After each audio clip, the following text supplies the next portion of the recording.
선거 공작 역풍 내용이었는데요. 뭐 두 분께서도 들으셨을 것 같습니다. 먼저 노동현 교수님, 네. 소감이라 그럴까요, 감회라 그럴까요, 어떻게 보셨습니까? 뭐 엄청난 일이죠. 예. 다른 선거도 아니고 대통령 선거에서 네. 문재인 후보를 떨어뜨리기 위해서 이렇게 허위 사실을 공표한 거 아니겠습니까? 예. 그런 것은 정말 뭐 이제 법률적으로도 엄중한 문제고요. 정치적으로 봤을 때는 이제 국민의당이 이제 존립 기반이 흔들릴 수 있다. 예. 이렇게 봅니다. 지난해 6월에도 무슨 리베이트 의혹 때문에 검찰 수사를 받고 상당히 흔들렸던 적이 있죠. 예. 근데 그것은 이제 뭐 그래서 정치권에서 얘기하는 소위 말해 관행으로 볼 수 있는 그런 부분이 있고요. 현재까지는 뭐 무죄가 나왔죠, 현재로서는. 그렇기 때문에 검찰 수사가 좀 무리했다. 뭐 그런 부분은 얘기할 수 있습니다. 그러니까 이거는 본인들이 스스로 시인을 했고 조작이라고 당에서부터 좀 당 차원의 좀 사과가 있었고 하기 때문에 뭐 그것과는 성질이 다른 것 같습니다. 네. 과연 정말 그 당에 어디까지 누구까지 연관되었느냐. 네. 이런 문제가 이제 좀 검찰 조사로 밝혀지면 네. 이제 당 차원에서 정말 당의 존립 기반이 문제될 수 있고요. 네. 또 한 가지는 이제 그 안철수 후보 얘기입니다. 예. 당시 후보가 이제 물론 뭐 본인이 뭐 몰랐을 수도 있고요. 예. 그렇기 때문에 뭐 법률적인 책임에서는 뭐 어떻게 수사를 지켜봐야 할 부분이고 연관되지 않았다면 뭐 이제 법률적으로는 자유로울 수 있습니다. 그러나 정치적으로는 자유로울 수가 없고요. 분명히. 그걸 나는 만약에 이 장에서 앞으로 입장 표명을 지켜봐야겠습니다만 나는 몰랐다. 뭐 이렇게 해버린다면 그런 정치적으로는 전혀 그 책임지는 태도가 아니고요. 그렇기 때문에 정치적으로 어떤 책임을 지면서 어떻게 얘기할지 주목되는 부분이고 어쨌건 굉장히 큰 정치적 책임을 보고 후폭풍이 있다면 안철수 후보의 전 후보의 그런 정치적 장래에도 굉장히 큰 아문이 들일 수밖에 없다. 뭐 그런 생각까지 때문에 어쨌든 당 차원에서 또 앞으로 이제 뭐 안철수 전 후보가 뭐 대선에 계속 한 번 더 나오겠다는 얘기 아니었습니까? 지난번에 얘기할 때. 그럴 가능성도 없어지기 때문에 국민의당은 존립 기반이 좀 어쨌든 흔들릴 수밖에 없는 일입니다. 장혜진 교수님. 그 뭐 차떼기 정당 사건 이후에 당시 한나라당이었나요? 네. 이른바 천막 당사를 지어서 사실은 이제 새롭게 혁신하는 밑바닥으로 떨어진 당을 끌어올리는 그런 어떤 자기계죠. 그래서 사실은 뭐 이제 대권까지도 가능했던 그런 경로들을 우리가 생각한다면 물론 그거보다도 더 사실은 악랄하고 잘못된 행위일 수 있습니다. 이 행위 자체가.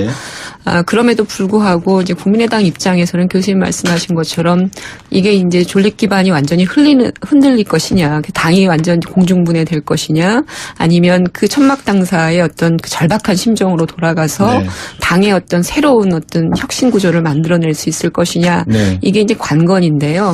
저는 이 문제를 다루는 언론과 뭐 여러 지금 국민의당 일부 지도부의 대응도 비슷한 맥락인데 이걸 잘못된 방향으로 지금 가고 있다. 물론 이제 안철수 당시 대선 후보의 책임이 사실은 자유롭지 않죠. 지금 교수님 말씀하신 것처럼 정치적 책임을 져야 되고 실질적 법적 책임이 있으면 또 져야 되는데 또 한 축에서 우리가 생각을 해봐야 될 건 뭐냐면 이 문제가 되는 이유미하고 또 그 이준서라고 하는 사람을 누가 영입했냐가 이 문제의 핵심이 아니에요. 누가 그런 일을 하도록 사실은 관리 감독을 제대로 못했느냐가 핵심인 것이죠. 그러니까 이거는 당시 공당으로서 국민의당의 선거 캠프, 당시 중앙 상임선대본부장이 박지원 대표였거든요.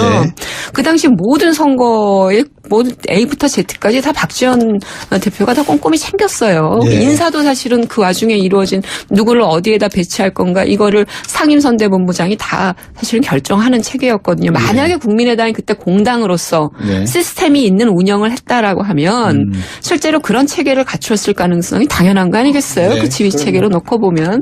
근데 박지원 그 전 상임 선대본부장이죠. 그러니까 원탑이죠. 선대위원장. 그분이 오늘 말씀하신 걸 들어보면 자기는 몰랐다.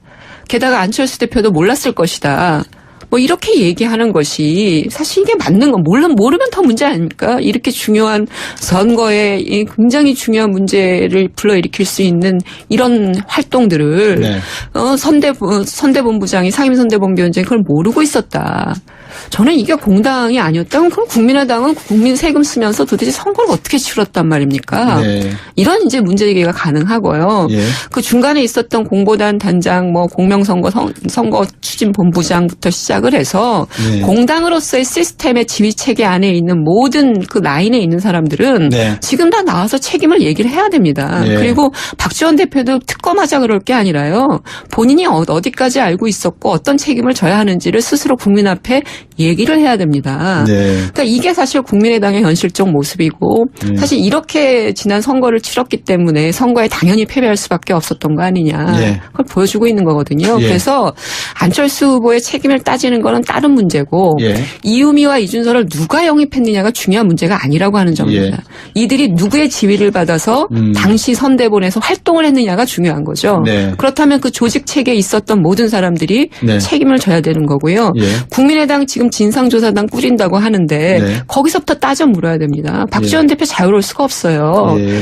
지금 한가롭게 인터뷰하실 때가 아니란 말이죠. 국민 앞에 나와서 사과하시고 모른다고 넘어갈 문제가 아닙니다. 이 문제는. 네, 오늘 그 첫 번째 인터뷰 다음에 이제 첫 번째 인터뷰 때 제가 김관영 의원이었나요? 잠깐만요. 제가 이름을 김관영 의원, 네, 맞습니다. 진상조사단 단장이죠. 네, 진상조사단 단장. 그분한테 여쭤봤어요. 이게 저도 이제 약간 좀 방금 정현정 교수님보다 아직까지 정치적으로 이렇게 뭐라 그럴까요? 전문가가 아니라서 냉정하게 여쭤보지를 못하고 정말 좀 화도 나고 이게 공당, 국민의 세금으로 당을 운영하고 있다는 말씀에 너무 저는 선거 보조금을 받잖아요. 그럼요. 선거 네. 보조금으로 사실 당을 만든 당이에요. 이 당이 76억을 받아서 그런 당이 젊은이들을 이야기하고 사회초년생들에게 이런 끔찍한 발상을 할 수 있는 사람을 앉혀놓고 최고위원을 만들고 공천심사 과정에서 이유미가 들어가 있었고 이런 사람이 후보로 나오기도 했었고 이게 과연 공당으로서 가능한 그거는 일인가? 조금 바로잡을 필요가 있는데요. 예. 이유미 씨는 네.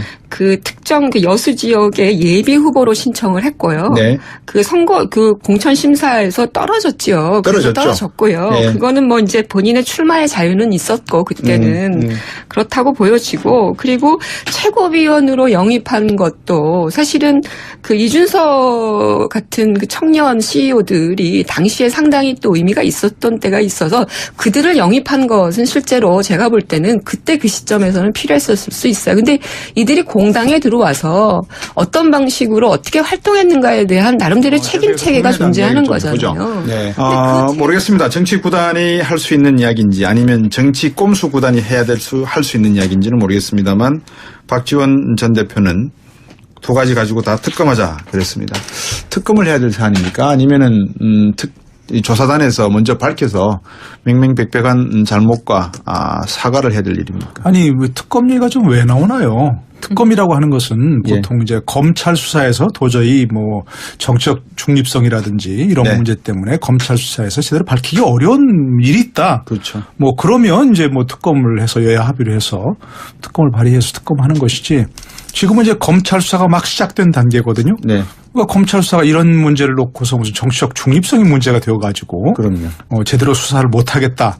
이렇게 의심할 수 있는 여지도 전혀 없는 것이고요. 네. 그리고 또 한 가지는 이제 그러니까 그야말로 뭐 물타기, 네. 뭐 꼼수 뭐 이렇게 말 수 있게는 얘기할 수 없는 거죠. 예. 그러니까 그건 말이 안 되는 것이고요. 이 문제는 심각한 범죄 행위입니다. 이게. 예. 그러니까 공직선거법상 특히 이제 허위사실 공표죄는요. 네. 굉장히 그 검찰도 엄하게 다스리고 법원도 이에 네. 대해서 굉장히 그 당선 무효형을 내는데 주저하지 않습니다. 예. 이 공직선거법상의 허위사실 공표죄를 보니까요. 예. 당선되게 하기 위해서니까 예. 당선되거나 되게 하기 위해서 허위사실 공표한 경우 네. 징역 5년 이하입니다. 이게. 예. 그런데 당선되지 못하게 하기 위해서 다른 사람을 네. 허위사실 공표하면요. 징역 7년 이하의 와우. 벌기에 처하게 돼 있습니다. 예. 지난번에 최근에 자유한국당의 김진태 의원 예. 기억하시죠? 예.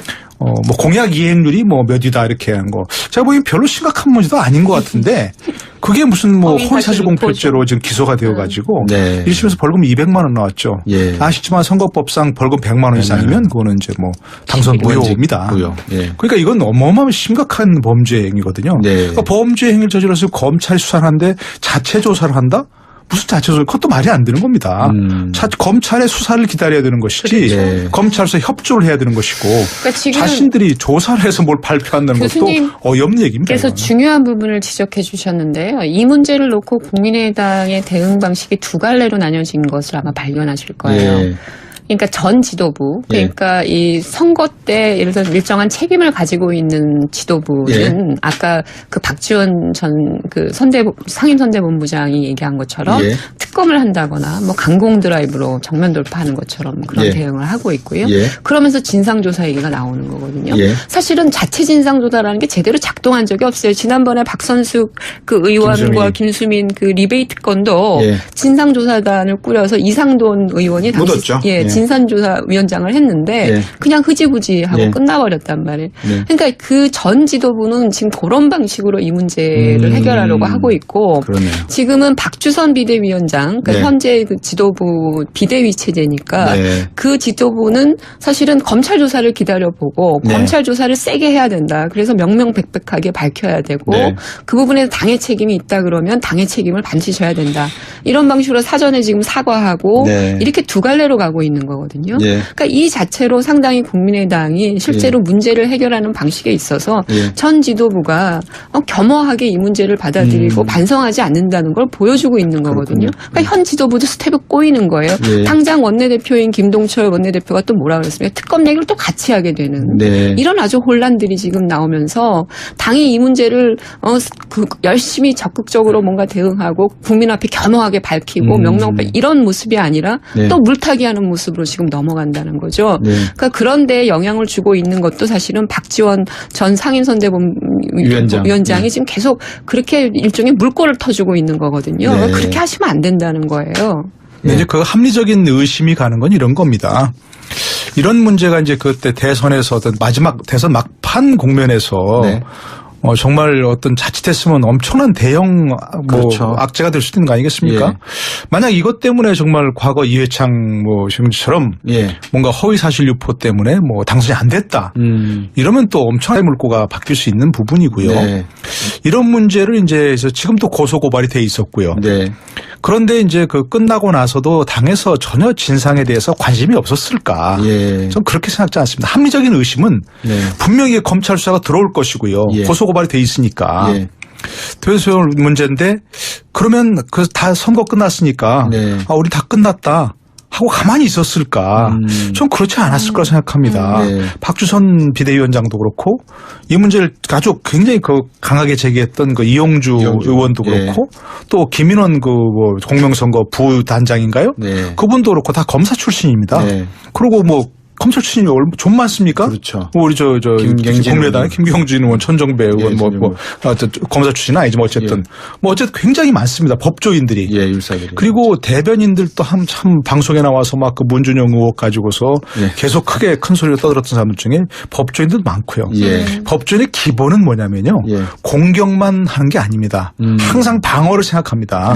공격과 방어를 어떻게 할 것인가. 그러면 저 부분에서 어떤 취약점이 있는가를 늘 생각하게 됩니다. 그걸 대선 끝나고도 안 했으리라고 생각이 안 됩니다. 이 진짜 그러니까 지금 아까 정현정 교수님 지적하신 대로 의견이 갈리는 것은요. 미리 알고 있었던 사람들과 모르고 있었던 사람들의 의견이 갈리는 거라고밖에 생각할 수 없습니다. 이거는 알고 있었기 때문에 나와서 그냥 그러면 이제 어떻게 할까 그러면 특검으로 물타기 해보자 이렇게 하는 것이 나와 있고요. 전혀 몰랐던 사람들은 무슨 소리야 철저하게 수사해야 된다. 이렇게 나올 수 있는 것은 제가 보기에는 그럼요. 분명히 그 합리적인 의심이 그렇게 가는 겁니다. 지금 그 몰랐던 사람들이 지난 선거 그 과정에서 사실은 다 하방됐던 사람들이 많아요. 배제됐던 사람들이에요.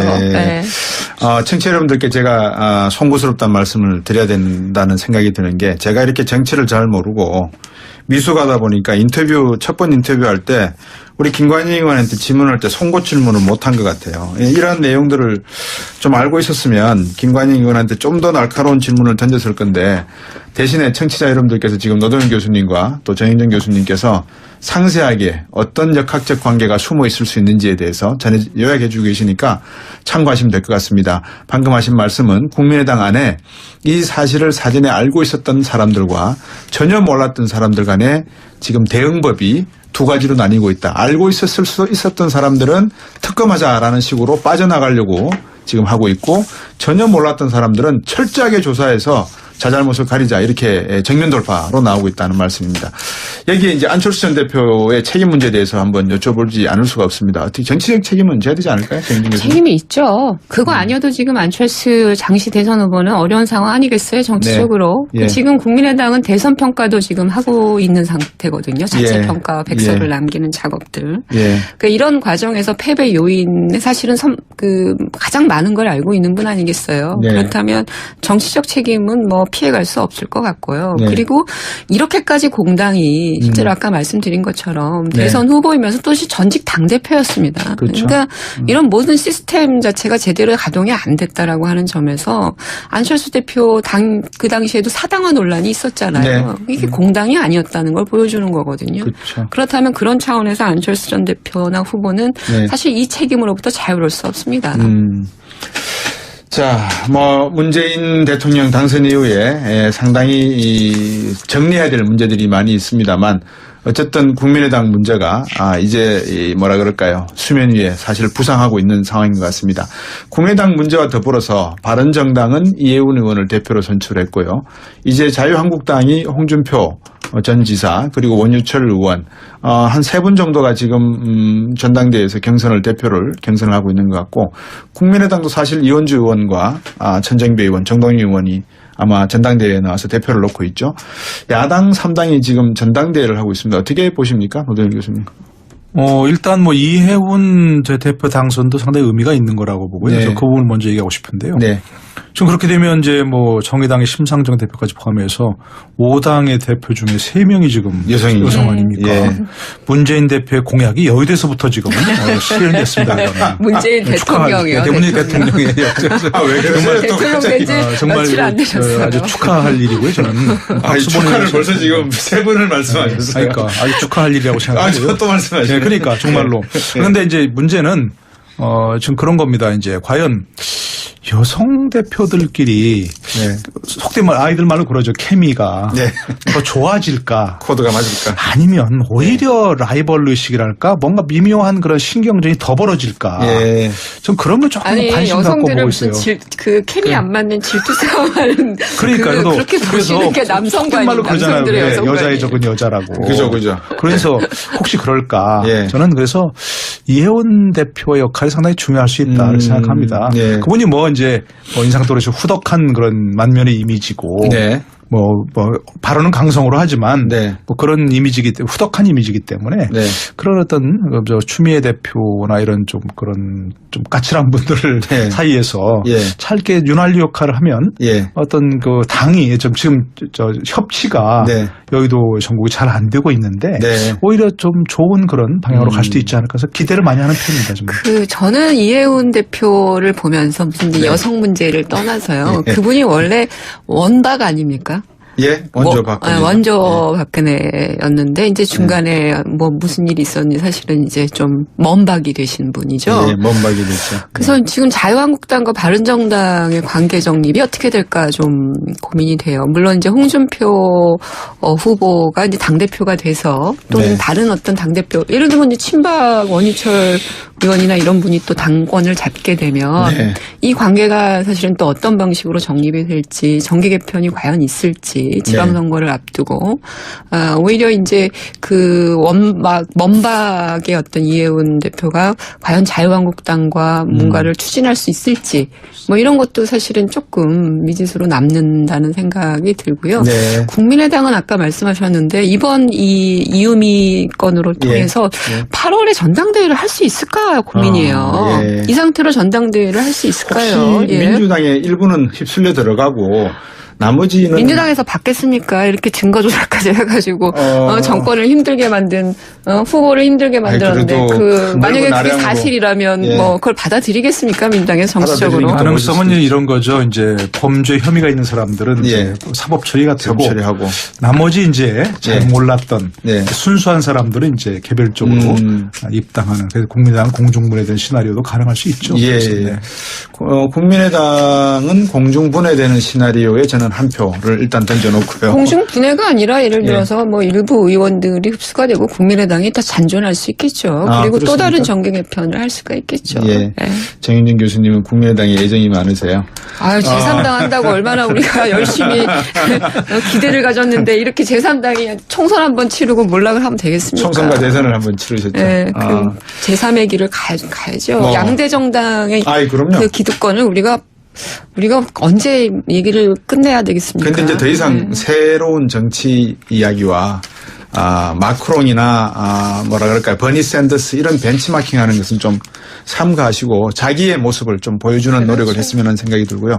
조금 전에 저희들이 밖에 기다리면서 이제 박상기 법무부 장관 후보자를 화면으로 봤는데 지금 아직까지도 추가 인선 부분이 남아 있습니다. 그 중에 이제 새로운 법무부 장관 박상기 연대 법학전문대 교수, 그다음에 국민권익위원장의 박은정 서울대 법학전문대학원 교수, 복지부 산자부 아직은 안 나왔는데요. 어떻습니까? 이 자꾸 교수분들이 내각에 많이 들어가시네요. 경축돼야 됩니까? 왜 그렇겠습니까? 저는 안경환 그 법무부 장관 후보자도 사실은 이제 조국 그 민정수석이 사실은 관여를 했을 거라고 다 얘기를 했고요. 이번에도 사실은 조국 수석이 보이는 인사 아닌가 싶어요. 그래서 교수 출신이 민정수석에 들어갔기 때문에 사실은 그 라인에 있는 사람들이 이제 사실은 영입이 되는 건데 아까 우리 그 노동일 교수님도 걱정하셨지만 이게 무슨 자리를 나눠주는 그런 과정들이 아니라 교수들이 들어가서 현실을 얼마만큼 직시하고 그 현실에 지금 문재인 대통령이 하고자 하는 개혁을 얼마나 세게 잘 집행해 갈 수 있을까라고 하는 거거든요. 제가 김상조 공정거래위원장도 교수 출신이지만 그분이 뭐 재벌 특혜 문제나 이런 걸 밖에서 많이 말로는 얘기를 하셨어요. 근데 지금 들어가서 해야 될 일은 일이거든요. 그러니까 아주 작은 단위부터 사실 개혁 드라이브를 슬슬 걸어야 되는데 여전히 메시지만 얘기하고 있어요. 그러니까 이런 모습을 보면서 결국은 교수들이 뭐 저도 교수입니다만 이 개혁에 과연 적합한가? 아주 엄중한 칼날을 들이대야 되는 그 메스를 들이대야 되는 부분을 파악하고 그 메스를 들이댈 수 있는 어떤 집행 능력을 과연 발휘할 수 있는가? 그게 현실과 현업을 모르면 못 하거든요. 그렇죠. 근데 우리나라처럼 그 교수가 이제 과대 포장되고 과도한 기대를 받는 나라가 많지 않은 것 같아요. 뭐 많이 얘기되지만 이제 미국 같은 경우만 해도 교수가 이제 어떤 공직에 들어가려면 되게 국장급으로 실무자로 들어가서 실무를 익히고 난 다음에 그 다음에 이제 뭐 차관 뭐 이렇게 차관 이렇게 거치는 그런 경우를 보는데 우리는 너무나 바로 어떤 리더십을 발휘해야 할 포지션에 바로 들어가거든요. 현업을 모르는 거 지금 말씀하신 대로 제가 뭐 교수를 폄하하는 게 아니고 교수의 본질적으로 교수는 혼자 1인 성주입니다. 자기 혼자 잘하면 되는 것이고요. 그러나 장관이나 이런 공직은 자기 혼자 잘해서 되는 게 아니지 않습니까? 리더십을 발휘하고 밑에 어떤 수많은 이해관계인들의 어떤 요구들을 잘 절충해내서 뭔가를 이뤄내야 할 사람들이란 말입니다. 그러나 교수는 오늘도 저도 이렇게 얘기하고 있지만 이런 건 능합니다. 뭐 남들 하는 거 비판하고 분석하고 뭐 이런 건 능한데 자신이 스스로 이 뭔가를 이루어 나가는 그거는 훈련이 안 돼 있습니다. 기본적으로. 그러니까 전 그런 점에 봤을 때 우려되는 부분이 그런 거예요. 예를 들어서 뭐 이제 딱 법무부 장관 하나만 얘기해도 다른 건 다 마찬가지입니다. 뭐 우리가 지금까지 봐서 뭐 예를 들어서 외부에서 특히 교수 출신들이 저 공직에 들어가서 뭔가 탁월한 업적을 남겼다? 그 기억나는 사람 있습니까? 저는 없습니다, 별로. 예전에 그 박정희 정권 때 남도구 총리, 그 장관 이런 분은 오래도록 했고요. 굉장히 오래도록 했고 박정희 대통령의 신임이 절대적이었기 때문에 그의 힘이 실렸던 거지. 그분의 역량도 있었겠지만 교수 출신들이 별로 이렇게 공직에 들어가서 인상적인 결과를 내지 못하고 지금 뭐 박근혜 국정농단 때문에 구속돼 있는 사람들 태반이 지금 교수 아닙니까? 그렇죠. 그러니까 저는 이걸 좀 적재적소를 쓰지 못한다는 것이고 특히 뭐 예를 들어 법무장관 외부에서 들어가면 뭐가 뭔지를 조직의 생리를 전혀 모릅니다. 그렇죠. 그러니까 겉돌 수밖에 없고요. 노련한 사람들은 예를 들어서 매스를 어디에 대면 어디를 딱 두드리면 이게 뭔가 어떤 효과가 나오는지를 아는 사람이 들어가서 그걸 해야 되는 거지 전혀 모르고 우왕좌왕하다가 끝날 경우가 많고요. 그리고 여러 차이가 됐지만 외부인 특히 교수실 들어가면 네. 공무원들이 하루 종일 무슨 의전 어디 행사 가고 어디 가고 있는데 그러다가 끝나는 경우가 많습니다. 예. 그런 점에서 봤을 때는 좀 뭐 물론 그분의 이제 뭐 역량을 기대해 봐야 되겠지만 네. 좀 그런 점에서 봤을 때 참 우려되는 부분이 있습니다. 오히려 저는 일부 어떤 한번 얘기했지만 과거 검찰 출신으로서 지금 이제 어떤 나와서 네. 그만두고 나와서 변호사를 해보니까 네. 내가 이 내부에 있을 때 전혀 몰랐는데 네네. 외부에서 변호사 해보니까 검찰이 이렇게 문제가 많은 줄은 정말 몰랐다. 이런 분이 있거든요. 예. 제가 뭐 이름은 거명할 수 없지만 예. 그런 분에게 차라리 검찰 개혁 작업을 맡기면 네. 지금 한창 후배들 검사들은 그런 분이 만약 와서 검찰 개혁을 손을 댄다면 네. 찍소리 못하는 거죠. 예. 대선배가 와서 그렇죠. 특히 내가 밖에 나가 보니까 이런 문제가 있는 걸 알겠더라. 국민들이 보기에 이렇다. 하는 걸로 얘기를 해서 네. 어디를 두드리면 바로 그 검찰 개혁이 된다는 걸 아는 사람이 해야지 네. 전혀 모르는 백면서생이 가면 네. 이거 정말 뺑뺑이 돌다 마는 그러니까 개혁적 리더십은요. 개혁을 하겠다는 의지가 있는 사람들은 아주 지금 치밀한 내부 소통을 해야 될 단계거든요. 예. 그 외부 노출도를 줄이고 메시지를 줄이고 지금 메스를 어디 해야 될지에 대한 사전 조사 작업들을 들어가 줘야 되는데 네. 근데 지금 그렇지 않아요. 교수 출신 분들은 여전히 지금 메시지전을 하고 있다라고 하는 점에서 예. 그게 문제가 되는 거죠. 정말 두 분 교수께 감사드려야 되는 게 제가 늘 참 많이 배웁니다. 많이 배우고 그다음에 너무 또 솔직하게 말씀을 해 주시니까요. 교수가 과대평가받는 나라가 우리나라만 선거공작 역풍 내용이었는데요.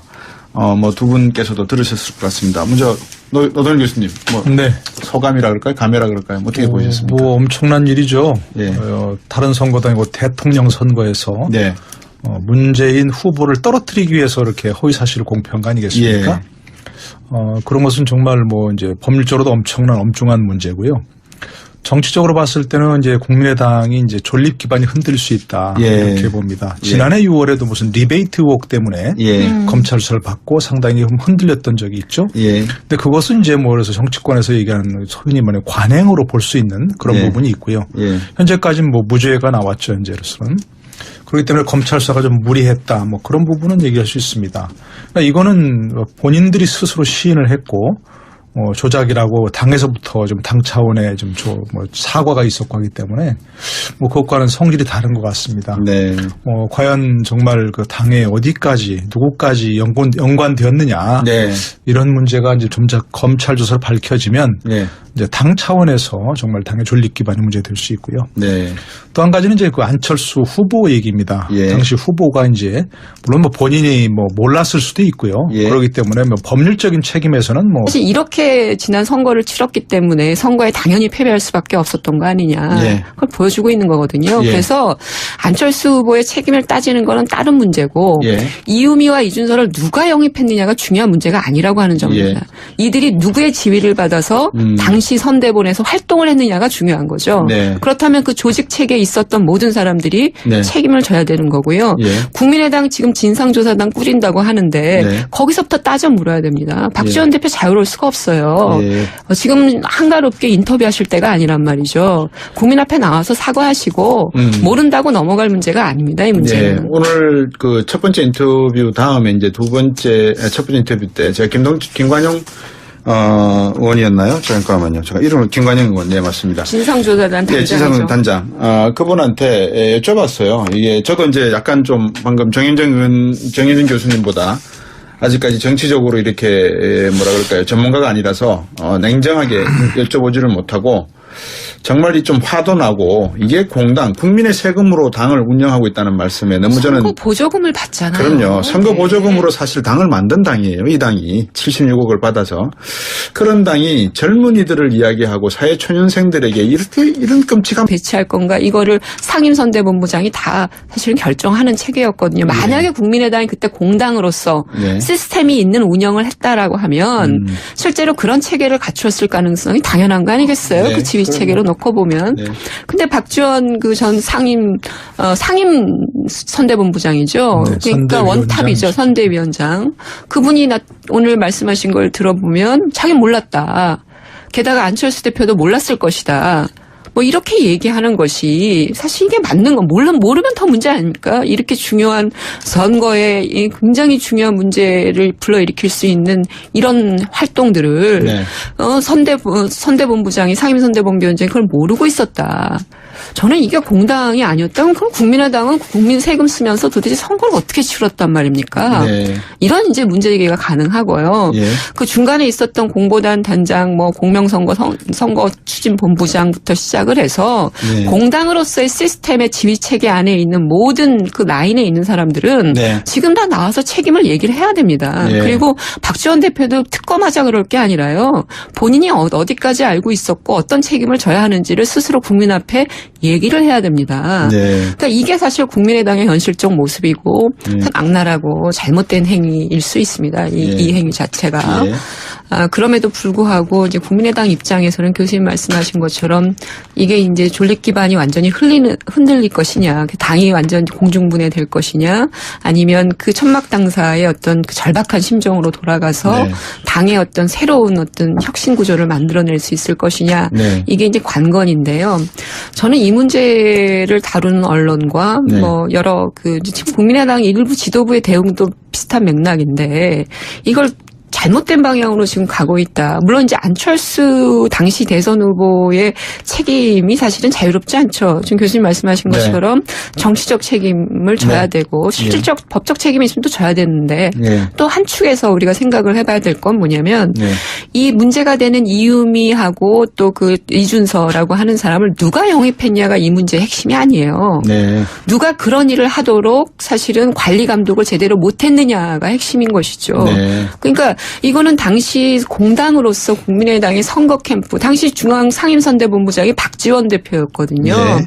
그 당시 모든 선거에 모든 A부터 Z까지 다 박지원 대표가 다 꼼꼼히 챙겼어요. 예. 인사도 사실은 그 와중에 이루어진 누구를 어디에다 어떻게 예. 수사를 지켜봐야 할 부분이고 연관되지 않았다면 뭐 이제 법률적으로는 자유로울 수 있습니다. 예. 그러나 정치적으로는 자유로울 수가 없고요. 분명히. 예. 그걸 나는 만약에 이 장에서 앞으로 입장 표명을 지켜봐야겠습니다만 네. 나는 몰랐다. 예. 뭐 이렇게 해버린다면 그런 정치적으로는 전혀 그 책임지는 태도가 아니고요. 네. 그렇기 때문에 정치적으로 어떤 책임을 지면서 어떻게 얘기할지 네. 주목되는 부분이고 예. 어쨌건 굉장히 큰 정치적 책임을 물고 후폭풍이 있다면 안철수 후보의 전 후보의 그런 정치적 장래에도 굉장히 큰 아문이 들일 수밖에 없다. 뭐 그런 생각까지 때문에 네. 어쨌든 당 차원에서 예. 또 앞으로 이제 뭐 안철수 전 후보가 뭐 대선에 계속 한 번 더 나오겠다는 얘기 아니었습니까? 지난번에 얘기할 때. 네. 그럴 가능성도 없어지기 때문에 예. 국민의당은 존립 기반이 좀 어쨌든 흔들릴 수밖에 없는 일입니다. 장혜진 교수님. 그 뭐 차떼기 정당 사건 이후에 당시 한나라당이었나요? 네. 뭐 그 이른바 천막 당사를 네. 지어서 사실은 이제 새롭게 혁신하는 밑바닥으로 떨어진 당을 끌어올리는 그런 어떤 자기 개조. 그래서 네. 사실은 뭐 이제 대권까지도 가능했던 그런 경로들을 우리가 그렇죠. 생각한다면 물론 그거보다도 더 사실은